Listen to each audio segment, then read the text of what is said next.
नमस्कार प्यारे विद्यार्थियों, मैं आपके साथ डॉक्टर कानराज पूनिया और ये अपना पॉलिटिकल पॉइंट। लगातार विद्यार्थी कुछ सवाल पूछ रहे थे और मैं जवाब देने की कोशिश भी कर रहा था, पर मुझे लगा कि क्यों नहीं इस पर सबको सार्वजनिक रूप से जवाब दे दिया जाए। और सवाल ये थे कि भाई जो असिस्टेंट प्रोफेसर की भर्ती आई है इसमें सीटें बढ़ेगी। तो आप अच्छी तरीके से जानते हैं 575 पोस्ट आई थी और उसमें से एक पोस्ट घट गई। 574 सीट जो है आपकी, उसमें पॉलिटिकल साइंस के 52 पोस्ट हैं। और बात रही कैबिनेट की बैठक, सरकार की बैठक, और सरकार की बैठक के अंदर ये फैसला लिया गया कि सीटें बढ़ाई जाएगी। क्या होगा, ये हर एक के दिमाग में सवाल है और होना भी वाजिब है, सीधी सी बात है, होगा भी क्यों नहीं। एक सवाल और है बहुत इम्पोर्टेंट, वो कि साहब जो अब भर्ती नहीं एक राजसेस के तहत हो रही है, तो ये राजसेस क्या है और इसमें जो भर्ती होगी वो कैसे होगी, पैटर्न क्या होगा। ये दो बातें हर एक सीधा स्टूडेंट बात कर रहा था, पूछ रहा था, तो मैं सोच रहा हूँ इस पर आपको क्लियर जवाब दे दूं। पहली बात तो ये कि जो प्रेजेंट टाइम में हमारी जो भर्ती चल रही है आरपीएससी की, जो आरपीएससी की भर्ती है, आरपीएससी का नाम लेते ही ऐसा लगता है कि कुछ गड़बड़ गड़बड़ लग रहा है। कल एक मेंबर भी चली गई त्यागपत्र देने से, इसका मतलब ये हुआ कि वो क्लियर हो गई, एकदम क्लीन सीट मिल गई उसको, साफ सुथरी। जबकि सरकार को यह करना चाहिए था कि इन लोगों पर मुकदमा चलाना चाहिए था सुप्रीम कोर्ट में और बाद में राष्ट्रपति की स्तुति से हटाना चाहिए था, बर्खास्त करना चाहिए था। जबकि सरकार ये चाहती है त्यागपत्र दो, पीछा छोड़ाओ, पेंशन लो और मजे करो, वो बात अलग है। यहां जो असिस्टेंट प्रोफेसर के लिए आई थी, मैं आपको क्लियर कर दूं, यहां कोई सीटें बढ़ने की संभावना मुझे नहीं लगती। मैं एक टीचर के नाते कह रहा हूं, 575 सीट है और 575 सीट ही रहेगी। 74 है ना, संगीत की एक पोस्ट वो कम हो गई, इसलिए जनरली यहां पर इतना कोई गहराई से डेप्थ से बात करने की जरूरत नहीं है। अब यहां सीट बढ़ेगी मुझे नहीं लगता। दूसरी एक बहुत इंपॉर्टेंट बात है कि राजसेस के तहत जो भर्ती हो रही है, सर ये क्या है। राजसेस का मतलब होता है राजस्थान कॉलेज एजुकेशन एक सोसाइटी बनाई जाएगी।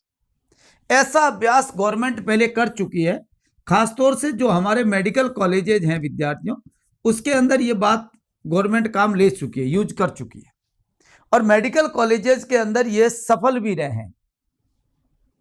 राजसेस के तहत नियुक्ति होती थी, वहां वैसे के वैसे वहां पर मेडिकल सोसाइटी बना रखी थी हमने, और मेडिकल सोसाइटी के तहत वहां प्रोफेसर नियुक्त होते थे, उनको सैलरी मिलती थी, एक कमेटी बनती है, गवर्नमेंट का पूरी जो फैसिलिटी है वो गवर्नमेंट देती है, मगर उसमें लगाए जाने वाले जो लोग होते हैं वो सोसाइटी के जरिए लगते हैं और वो सोसाइटी के जरिए ही तनख्वाह पाते हैं। तो ये तो अपन जानते हैं कि मेडिकल कॉलेज और थाना दोनों तो बिना पैसे चल सकता है, उसमें कोई प्रॉब्लम ही नहीं है, कहने की जरूरत नहीं है। थाना भले बिना पैसे दे दो, थानेदार बनने को कोई भी तैयार है, और बिना पैसे दिए मेडिकल कॉलेज खोल के दे दो तो बिना पैसे चल जाएगा, पैसे की जरूरत कहां है वहां पर। मगर जो ये एकेडमिक कॉलेज हैं, ये एकेडमिक कॉलेज आपने पिछली सरकार से लगाकर, किसी सरकार की बात ही नहीं है, बात है सिस्टम की, वहां पर आपने लगभग विद्यार्थियों 450 के आसपास आपने कॉलेजेस खोल दिए। 375 कॉलेज हैं, 74 मेरे ख्याल से या 75 कॉलेज हैं जो राजसेस के तहत खुले, राजस्थान कॉलेज एजुकेशन सोसाइटी के तहत खुले हैं। गवर्नमेंट ने खोले हैं, गवर्नमेंट ने जमीन दी है, गवर्नमेंट ने बिल्डिंग बनाई है, करोड़ों रुपए गवर्नमेंट ने दिए हैं, मगर गवर्नमेंट ये चाह रही है कि वहां राजसेस के तहत शिक्षक लगाए जाएंगे और वो शिक्षक जो है वो काम करेंगे। स्टार्ट में तो ये किया गया था कि जो गवर्नमेंट कॉलेज के टीचर्स थे, प्रोफेसर थे, उनको वहां भेजा गया और वो वहां काम करते थे कुछ समय के लिए, तो पीछे व्यवस्था बिगड़ने लगी। तो उन्होंने एक नया प्लान बनाया कि हम ऐसा करते हैं, विद्या संबल के तहत लगा लेते हैं। और विद्या संबल के तहत वैसे ही जैसे आपके शिक्षा मित्र लगे थे वैसे के वैसे यहां भी विद्या संबल एक योजना लाई गई और इसके अंदर लोगों को लगाया गया और उन्हें कहा गया कि भाई एक पीरियड पे आपको पैसा देंगे, यूजीसी द्वारा मानक जो स्टैंडर्ड है उसके हिसाब से आपको लिया जाएगा। यहां मैं आपको समझाना चाह रहा हूं, ये भर्ती जो निकलेगी बहुत बड़ी पोस्ट होगी, भर्ती होगी, क्योंकि 375 कॉलेजेस का मतलब हुआ विद्यार्थियों लगभग 6000 पोस्ट से ऊपर पोस्ट है, क्रिएट ऑटोमेटिकली हो जाएगी। और हर एक कॉलेज के अंदर पॉलिटिकल साइंस है ही है, यानी पॉलिटिकल साइंस की आप सोचिए कि 400 से ज्यादा सीट है वो राजसेस के तहत निकलेगी, 400 सीट निकलेगी, मैं कोई सपने नहीं दिखा रहा हूं। और आधी भी निकालती है गवर्नमेंट तो 200 निकलेगी, मतलब किसी भी सब्जेक्ट की निकले, हिस्ट्री, पॉलिटिकल साइंस, हिंदी, ये ऐसे सब्जेक्ट हैं जिसकी सबसे ज्यादा सीट होगी, एक एक सीट 100% होगी, तो तय बात है ये सीटें इतनी बड़ी भर्ती हो जाएगी।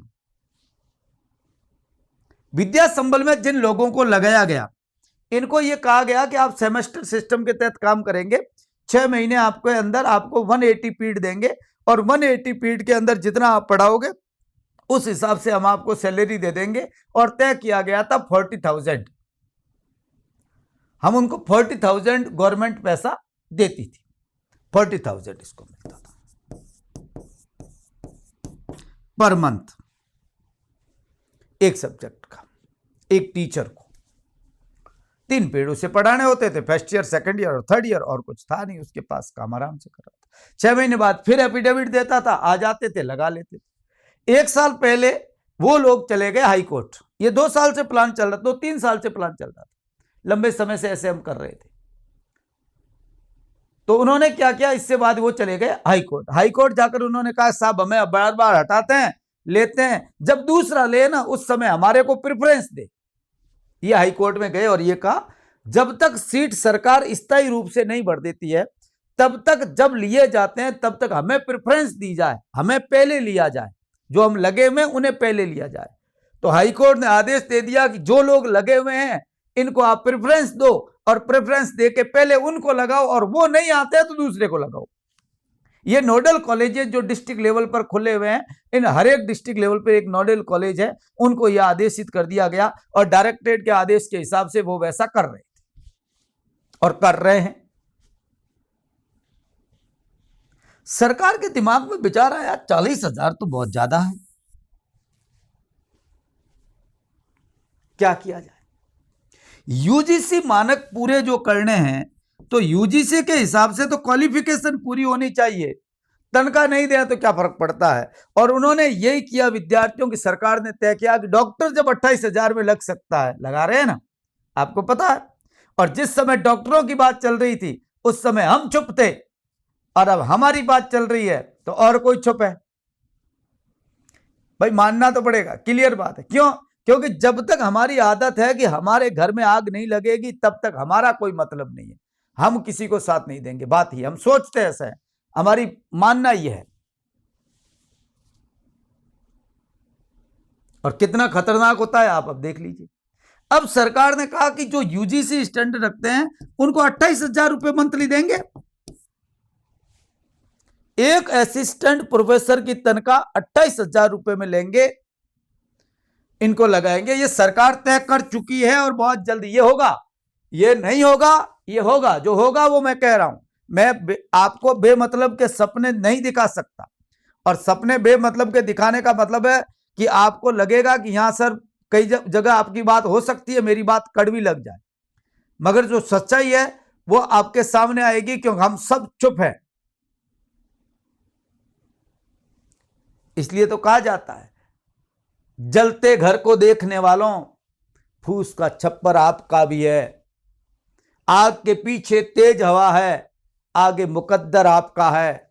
उसके कत्ल पर मैं चुप था, मेरा नंबर अब आया। मेरे कत्ल पे आप चुप हो, अगला नंबर आपका है। ये तय है, इसमें कोई शक नहीं। और आपको पता है सुप्रीम कोर्ट ने कल डिसीजन दे भी दिया है, टेट देनी पड़ेगी, शिक्षक कब लगे हो मतलब नहीं है। 5 साल जिसकी सर्विस रही है उनको छूट दे सकते हैं, बाकी सबको टेट देनी पड़ेगी। यानी अब 55 साल के ये मास्टर भी टेट देंगे। और ऐसी संख्या 80 से 90 हजार है राजस्थान के अंदर जिनकी टेट नहीं है और शिक्षक लगे हुए हैं और 55 साल से नीचे। क्योंकि नंबर सबका आएगा, नंबर सबका आएगा, गले का माप सबका लिया जाएगा, मगर जब तक चुप रहोगे तब तक आपके साथ ऐसा ही होगा। अब इस भर्ती में 28,000 पर आपके यूजीसी मानक के हिसाब से जो योग्यता रखते हैं, इन्हें आप यूजीसी नेट है, स्लेट है, पीएचडी, एमफिल जैसी आपकी योग्यता है उस हिसाब से ये पोस्ट भरी जाएगी। और लगभग ये माना गया है कि 6,000 के आसपास पोस्ट निकलेगी। मैं नहीं कहता कितनी निकलेगी, मगर मेरा ये मानना है कि 3, 4, 5,000 पोस्ट निकलेगी। मेरा ये मानना है कि शैक्षणिक पदों के ऊपर 4,000 से प्लस पोस्ट ये निकलेगी एक साथ। और इनको 5 साल के लिए गवर्नमेंट ने कहा है कि हम इसको कितने साल के लिए लगाएंगे? 5 साल के लिए लगाएंगे। अब आप कहोगे क्या 5 साल के लिए लगाएंगे? ना, लगाने के बाद हटाना तुम्हारे हाथ की बात नहीं है और नहीं हटेंगे ये लोग, नहीं हटेंगे, क्योंकि ये भी हट नहीं रहे हैं ना, ये तो कहां से हटेंगे। और 5 साल का एफिडेविट भले ही ले लो, बाद में आपको परमानेंट करना ही करना पड़ेगा। ये कोर्ट जाएंगे, फिर ये कहां जाएंगे मुझे बताओ? ये लोग जो लगा दिए उसके बाद वो कोर्ट जाएंगे, और कोर्ट जाएंगे तो दावा करेंगे। क्लियर बात है। मैं 5 साल पहले आपको कह रहा हूं, आज जो बात कह रहा हूं ध्यान रखना, आपके बहुत ये बात काम आएगी, बहुत काम आएगी। और मैं इशारा भी कर रहा हूं कि चूकना मत, क्योंकि ये जो आपकी भर्ती होगी, क्लियर बात है, तरीका क्या रहेगा ये हर एक कोई सोच रहा है कि साहब इसका तरीका क्या रहेगा। मैं आपको बड़ा सिंपल तरीका बता दूं। सरकार और सरकार में बैठे हुए लोगों की मानसिकता यदि ठीक रही तो वो एग्जाम करवाएगी, 100% एग्जाम करवाएगी। फॉर्म भरवाएगी, फॉर्म भरवाने के बाद एग्जाम करवाएगी। कौन कराएगी साहब? आरपीएससी नहीं, कोई नोडल एजेंसी कराएगी। और मुझे ऐसा लग रहा है कि कॉलेज शिक्षा विभाग करवाएगा। बहुत ईमानदार है कॉलेज शिक्षा विभाग में। मैं कई चीजों की, मेरा खुद का विभाग है तो इसलिए नहीं, बाकी मैं प्रशंसा भी करता हूं। और अच्छे लोग प्रेजेंट टाइम में इसके अंदर बहुत अच्छे लोग हैं, बहुत अच्छे लोग हैं, क्वालिटी वाले मैन है, उसमें कोई फर्क नहीं है। तो ये कॉलेज एजुकेशन ही एग्जाम कराएगा, मुझे लग रहा है ना, डायरेक्टेड कॉलेज एजुकेशन इस एग्जाम को करवाएगा। सिलेबस आपका वही रहेगा जो असिस्टेंट प्रोफेसर के लिए आरपीएससी द्वारा निर्धारित है, वो रहेगा। इससे ज्यादा मुझे नहीं लगता है कुछ चेंज करेंगे वो। पेपर वैसा का वैसा होगा, ऑब्जेक्टिव होगा, उसमें कोई फर्क नहीं है। आप अच्छी तरीके से जानते हैं कि ऑब्जेक्टिव के सिवाय स्थितियां अच्छी नहीं होती।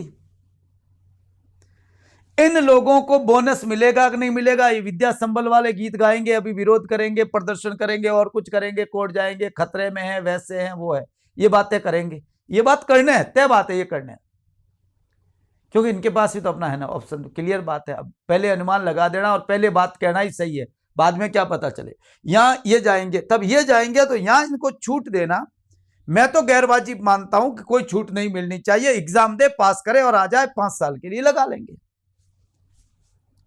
5 साल में फॉर्मली बोल रहा हूं, बाकी मैं आपसे प्रॉमिस करता हूं कहीं नहीं जाएंगे ये लोग, कहीं नहीं जाएंगे। और मुझे बताओ, 2.5 लाख तनख्वाह दी जाती है और 28,000 में प्रोफेसर मिल रहा है, 2.5 लाख में पूरा कॉलेज चलेगा, क्यों दे रहे हो आप उसको?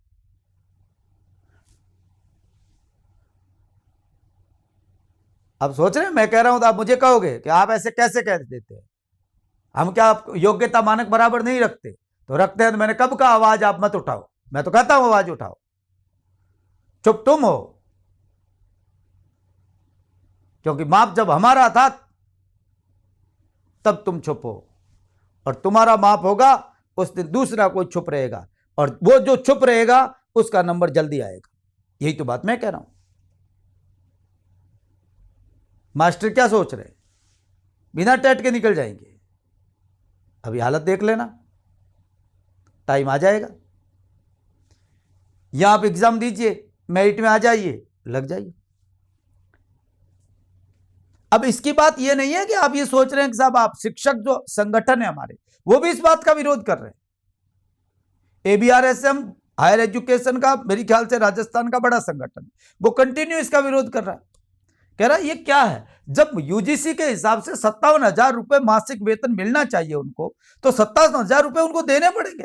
भाई यूजीसी, आप कह रहे हैं यूजीसी क्वालिफिकेशन का आदमी चाहिए, तो यूजीसी तो ये कह रही है ना 57,000 रुपए उनको मासिक, 57,500 कैसे है, तो वो रुपए आपको देने चाहिए, इनको क्यों नहीं दे रहे? मगर सरकार ने पहले इस पर लगाई और अब यहां पर आ गई है। और आप अच्छी तरीके से जानते हैं स्थिति यह है कि 10,000 रुपए में भी प्रोफेसर लगने को लोग तैयार हैं, इसमें तो कोई शक नहीं है। ये भले ही बात बुरी लगे, मगर क्यों भाई, तरीका बड़ा आखिर और कहीं हो ही नहीं रहा, यही फंसो ना, जाके फंसो कहीं ना कहीं। स्थितियां यह है और बहुत जल्दी यह काम हो जाएगा, क्योंकि राजसेस के कॉलेजों की स्थिति यह है कि वहां पर वो विद्या संबल लगाए जाते हैं, वो कैसे काम करते हैं सबको पता है। मॉनिटरिंग करने वाली बॉडीज हैं वो इतनी भ्रष्ट हैं कि वो कुछ नहीं कर रही है। मैं किसी का नाम लेके नहीं, क्योंकि उसमें सीधी सी बात है, एक हिस्सा मैं भी हूं। कैसे लोगों को लगा रखा है, कोई उसके योग्यता है, डॉक्यूमेंट, कोई चेकिंग ठीक नहीं है, और वो कोर्ट में जाकर धीरे धीरे अपना स्थान बना लेंगे। ये भी जाएंगे तो ये कल से कोर्ट में जाकर स्थान बना लेंगे। और जो लोग क्वालिटी की तैयारी कर रहे हैं, जो चाह रहे हैं कि हम बहुत अच्छे से तैयारी करके प्रोफेसर बन जाएंगे, और वो सोच रहे हैं कि यहां पर 3 गुना हो जाएगी, 5 गुना हो जाएगी, ऐसा मत सोचिए। ये सोचिए कि यह आपके लिए लास्ट है और करो और मरो की बात है।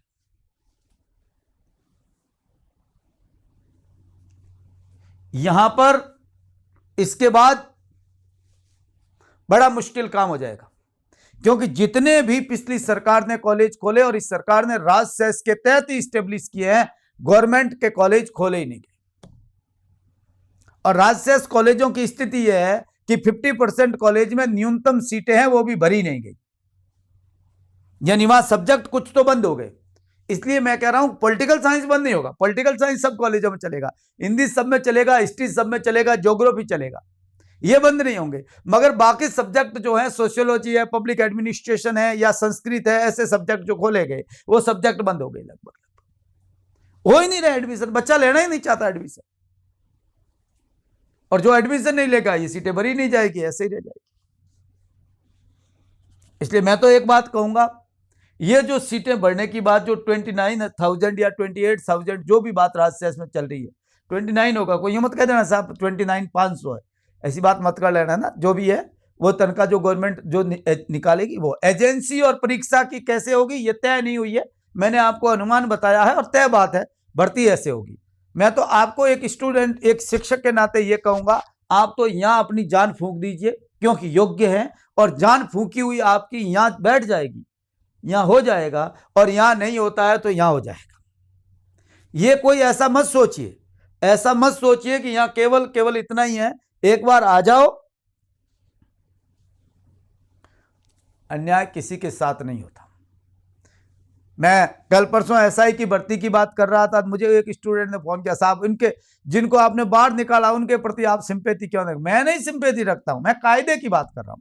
मैं कह रहा हूं रूल क्या है, आप कहां पर आदमी क्या कर सकता है, मैं ये बात कह रहा हूं। मैं ये थोड़ी कह रहा हूं कि उनको क्यों निकाला, भले ही निकालो, कौन मना कर रहा है? जो भ्रष्टाचार से, मैं 2018 के बाद जितनी भर्तियां आई है सब निकालो। और मैं तो कहता हूं स्टूडेंट को, 2018 के बाद में आप भर्ती में 1 नंबर आधे नंबर से चूके हुए हैं, तो सीटें खाली है, पता करो आरटीआई के तहत, और जो गलत लोग लगे हैं और बाहर निकाल रहे हैं उसकी जगह आप दावा करो, क्योंकि वो तो गलत लगे हैं, उनको तो निकाला गया है, उसके स्थान पर आप यदि आधे नंबर से चूके हुए तो आप आ जाओगे। मगर लड़ाई लड़ना ही नहीं चाहते आप तो ये चाहते हैं कि ठीक है कोई फतेह कर ले बिना मतलब के और काम हो जाए। ऐसा थोड़ी होता है, अपनी लड़ाई अपने को लड़नी पड़ती है। आप आधा नंबर से चूके हुए हैं 2018 की भर्ती में, 22 की भर्ती में, रीट में, और वहां पर विद्यार्थियों अभी जो बाहर हो रहे हैं, कोई विधवा का गलत सर्टिफिकेट है, कोई विकलांग का गलत सर्टिफिकेट है, कोई है, तो उन्होंने क्या किया, आपकी सीट को खराब किया। वो सीट उसकी खराब हुई है, उस सीट पर वो आएगी। भाई जो सीधी सी बात। आप कहेंगे साहब वो तो विधवा की सीट, नहीं, उस सीट ने विधवा पहले नॉर्मल लेडी में गई, फिर विधवा की सीट खाई, जबकि वो विधवा थी ही नहीं। कितनी लोग विधवा से ज्यादा तलाकशुदा, तो मैं आपको बता देता हूं, जितनी सीटें भरी हुई है जांच करवा दो, 70% फ्रॉड है, 70% फ्रॉड है, मेरा दावा देखिए आप। पति पत्नी साथ रहे हैं, क्या फर्क पड़ता, कायदम कागदम करा दिया, नौकरी लग गई, आराम से नौकरी कर रहे हैं, क्या एतराज है उसमें। और जो टीचर्स हैं, यदि वो क्या शिकायत करे, वो कह रहा मेरी पत्नी, मैं किसके साथ रहूं, उससे आपको क्या लेना देना।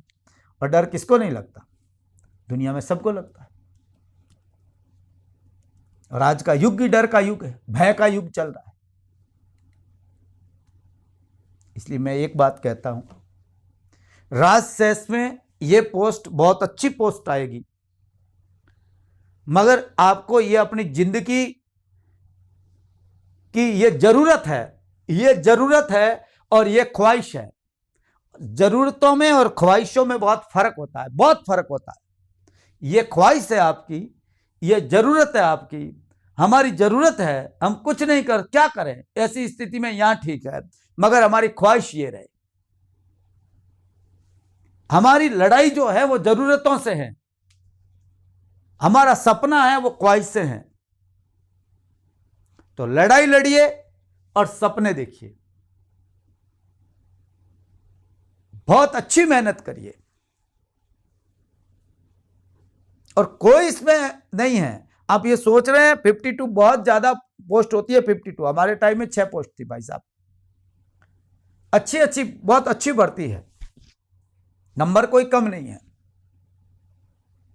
और आपकी अच्छी तैयारी होगी तो यहां हो जाएगा, यूनिवर्सिटी में हो जाएगा, और कॉलेजेज में हो जाएगा। तैयारी कोई एक टारगेट बना के ऐसे रहने की जरूरत नहीं, और भी जगह आप एग्जाम देंगे तो कहीं ना कहीं आपका बहुत अच्छी जगह हो जाएगा। इसलिए मैं एक ही बात आपसे कहता हूं कि विद्यार्थियों करो, और देखो सरकार के पास इंफ्रास्ट्रक्चर तैयार करने के पैसे की कोई कमी नहीं है। जीएसटी कलेक्शन 6% इस बार तिमाही में ज्यादा हुआ, 6% भाई साहब, रिकॉर्ड तोड़ पैसा बहुत है। बस इच्छा यह है कि ये परमानेंट भार नहीं बन जाए, जबकि कर रहे हैं इसको बैकडोर, एक नया तरीका ये। जबकि मैं तो ये मानता हूं और सब ये मानते हैं, राजसेस कॉलेज ही खत्म कर देने चाहिए, पूरी तरीके से राजसेस को कॉलेज, गवर्नमेंट कॉलेज में कन्वर्ट कर देना चाहिए, और इसमें परमानेंट शिक्षक लगाने चाहिए, परमानेंट भर्ती होनी चाहिए। और परमानेंट भर्ती के हिसाब से लगे हुए शिक्षक का कॉन्फिडेंस अलग होता है, विश्वास अलग होता है, तरीका अलग होता है, पढ़ाने की बात अलग होती है। भाई सीधी सी बात है। आप उनको क्या सोच रहे हैं, क्या शिक्षक को आप एक मजदूर समझते हैं? और मजदूर भी आप अच्छी तरीके से पता है, 2 बार चाय पिलाते हैं ना तो वो काम अच्छा करता है, और चाय मत पिलाओ दोपहर की, एक तगारी नहीं डालेगा। तो आप क्या 29,000 में लगाकर आप ये चाहते हैं कि वो प्रोफेसर के बराबर काम कर लेगा और वो आपको क्वालिटी दे देगा? नहीं देगा। वो जब सवाल आएगा ना, वो पूछ कहेगा इतने ही देते हैं, इतने में इतना ही होगा, इतने में इतना ही होगा, कोई जवाब। एक डॉक्टर को आप मान लीजिए 28-30 हजार में लगाएंगे, भाई साहब 2 आपको कहने की जरूरत नहीं है, एक डॉक्टर बनने में लगभग 1 करोड़ रुपए खर्च आता है। 60-70 लाख रुपए तो खर्च आता ही आता है नॉर्मली। 60-70 लाख खर्च करने वाला आदमी, जिसके ब्याज की भी होते हैं, वो महीने का आप देखिए कितना होगा, 1.5 लाख 1.25 लाख रुपए उसका ब्याज होता है। और उसको आप 30 हजार रुपए में डॉक्टर लगा रहे हो, फिर कहोगे वो किडनी नहीं निकालेगा, तो किडनी नहीं निकालेगा तो क्या बाल निकालेगा? वो क्या निकालेगा? वो तो वही निकालेगा जो निकालना है। हम उन चीजों को रोक नहीं सकते। मैं तो एक ही बात कहता हूं, ये चीजें अच्छी है, अच्छे से तैयारी करो, और ये पोस्टें बहुत जल्दी आ जाएगी, और बहुत जल्दी प्रक्रिया इसकी पूरी हो जाएगी। लंबा टाइम आपको यहां नहीं मिलने वाला है, सीधी भर्ती होगी, डायरेक्टेड कॉलेज एजुकेशन कराएगा, बहुत अच्छे डिपार्टमेंट है। अभी प्रेजेंट टाइम में मैं बता देता हूं आपको, मैं अनावश्यक प्रशंसा भी नहीं करता, मेरे मुंह से तो प्रशंसा आप बहुत कम सुनते हैं, फिर भी मैं प्रशंसा यहां इस बात के लिए करता हूं कि यहां बहुत अच्छा सिस्टम है, अच्छे लोग हैं यहां पर, और वो लोग ढंग से करवाएंगे, सैद्धांतिक लोग हैं, पढ़े लिखे हायर एजुकेटेड लोग हैं, वो पॉलिटिकल अप्रोच से बैठे हुए लोग नहीं हैं। इसलिए यहाँ जो लोग हैं ये जो काम होगा बढ़िया काम होगा, मगर यहाँ जो गवर्नमेंट रूल होगा उसके तहत 5 साल के लिए भर्ती आ रही है। 5 साल भूल जाओ, 2-3 चीजों को भूल जाओ। 5 साल में क्या होगा, 5 साल बाद आपको निकाल कर कहां भेजेंगे, कहां भेजेंगे आपको, कोर्ट भेजेंगे, भेजेंगे नहीं, चले जाओगे। और चले जाओगे तो कोर्ट ये थोड़ा ही कहेगा कि घर चले जाओ। क्यों घर जाएं, जब हम 5 साल पहले योग्य थे तो 5 साल बाद अयोग्य कैसे हो गए। हम भी मानक पूरे करते हैं, हमें रखो, आपको रख देंगे भाई। कोई है, देखो कोर्ट है ना, आप और हम सोचते हैं वैसे नहीं सोचता। कोर्ट है ना, हर एक व्यक्ति के अपने राइट्स का पूरा ख्याल रखता है। इसलिए बहुत मस्त रहिए, खुश रहिए। मैं तो एक बात कहता हूं, ये परमानेंट होने चाहिए, परमानेंट कॉलेज की तरह भर्ती होनी चाहिए, आरपीएससी से भर्ती होनी चाहिए। आरपीएससी सुधरनी पहले चाहिए, भर्ती बाद में होनी चाहिए, है ना। कोई त्याग पत्र देने से किसी के साफ सफाई का क्लियरेंस नहीं आ जाती, हम सर्टिफिकेट नहीं देते कि वो ईमानदार है। तो हाई कोर्ट के जज आपको जानते नहीं थे, कोई व्यक्तिगत पहचान तो थी नहीं, उन्होंने कमेंट किया है, बड़ी बात है। हाई कोर्ट के जज की कमेंट करना, ये कमेंट पुलिस करती है तो बात अलग है, कोर्ट करता है तो बात अलग है। मगर उस पर बात कभी करेंगे जब जरूरत होगी। टेट पर भी बात करूंगा, कभी जरूरत होगी तब करूंगा। मगर राज सेस के लिए यहाँ आपके पास में एक अच्छा विकल्प खुल गया है। जो लोग पूरी तरीके से बेरोजगार हैं, जिनके पास कोई नौकरी नहीं है, उनको मैं कहूंगा कि यहाँ करो अच्छे से, क्योंकि यही तैयारी यहाँ काम आएगी। और सीधी सी बात है भाई, मैं नहीं कहता 100%, खुदा न खास्ता रह गए, ख्वाहिशें पूरी नहीं हुई तो जरूरतें पूरी हो जाएगी, ये मेरा वादा है आपसे। और अच्छी तैयारी करिए, पॉलिटिकल साइंस में कोई आपको प्रॉब्लम नहीं आएगी, बेशक आप अच्छे से करिए। और मैं कई बार स्टूडेंट को कहता हूं कि पॉलिटिकल साइंस एक ऐसा सब्जेक्ट है जो पढ़ा रटा नहीं जाता, समझा जाता है। आप उसको केवल किताबी भाषाओं में पढ़ोगे तो कभी नहीं पढ़ पाओगे। ये एक एंजॉय है, आप अच्छी तरीके पढ़ाया कैसे जाता है, पढ़ा कैसे जाता है। मैं पढ़ाता हूं तो मुझे पता है, मुझे ऐसा एक है ही कुछ नहीं, वास्तव में देखा जाए तो कुछ भी नहीं है, और कुछ भी समझ में नहीं आए तो सब कुछ है, फिर वो गया काम। बहुत आराम से, बस खुला दिमाग रखिए, ओपन माइंड के तरीके से पढ़िए, अच्छी मेहनत करिए, और जैसी जरूरत हेल्प होती है मैं आपसे करता ही हूं, आप अच्छी तरीके से जानते हैं। बस एक ही बात का ख्याल रखना चाहिए कि पूरी धरा भी साथ दे तो और बात है, मगर तू जरा भी साथ दे तो और बात है। पूरी धरा भी साथ दे तो और बात है, मगर तू जरा भी साथ दे तो और बात है। चलने वाले तो एक पैर से ही चला करते हैं, मगर दूसरा अगर साथ दे तो और बात है। बात यह है, आराम से रहिए, मस्त रहिए, खुश रहिए और एंजॉय करिए। धन्यवाद विद्यार्थियों।